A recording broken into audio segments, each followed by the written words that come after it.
The Tale of the Hanya, a Japanese legend. In the shadowy forests of medieval Japan, where mist clings to ancient trees and whispers of spirits fill the air, our story begins. Lady Kiyohime, a woman of noble birth and exquisite beauty, lived in a grand manor overlooking a winding river. Her life was one of luxury and admiration, yet her heart yearned for something more. One spring day, a wandering monk named Anshin arrived at the manor, seeking shelter for the night. Lady Kiyohime was instantly captivated by his gentle demeanor and profound wisdom. As they talked through the night, she felt a spark ignite in her soul. Anshin, too, was drawn to Kiyohime's grace and intelligence.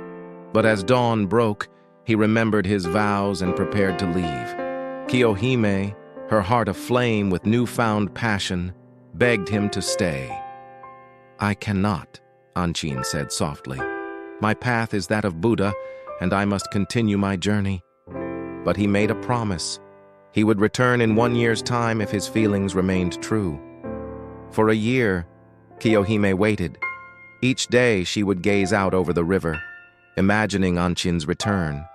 Her longing grew, consuming her thoughts, her dreams. The promised day arrived. Kiyohime waited by the river, her heart pounding. But as the sun began to set, there was no sign of Anshin. Unknown to Kiyohime, Anshin had indeed returned to the area. But overwhelmed by the intensity of his emotions and fearing he would break his vows, he had decided to flee without seeing her. As Kiyohime realized Anshin's betrayal, something within her snapped.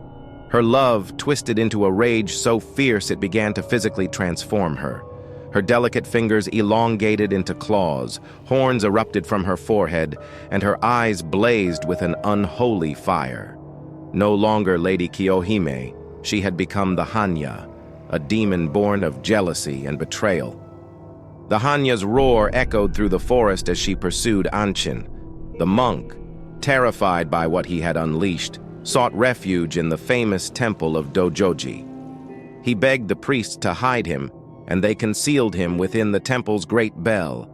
But the Hanya's fury could not be stopped. She circled the bell, her inhuman shrieks filling the air. With strength born of rage, she grasped the massive bell and began to heat it with her demonic fire. Inside, Anshin's fate was sealed. As the bell melted around him, his last thoughts were of regret, for the pain he had caused and for the love he had feared to embrace. When the priests finally dared to approach, all that remained was a mass of melted bronze and a lingering sense of tragedy. To this day, it's said that on quiet nights near rivers shrouded in mist, you can sometimes hear the mournful cry of the Hanya, a sound that serves as a chilling reminder of the destructive power of betrayal and unchecked emotion. And so, the tale of the Hanya remains, a story whispered in the shadows of Japan, a warning and a lament echoing through the centuries. If you would like to hear more stories from the land of the rising sun, please like, subscribe, and share to show your sign of support.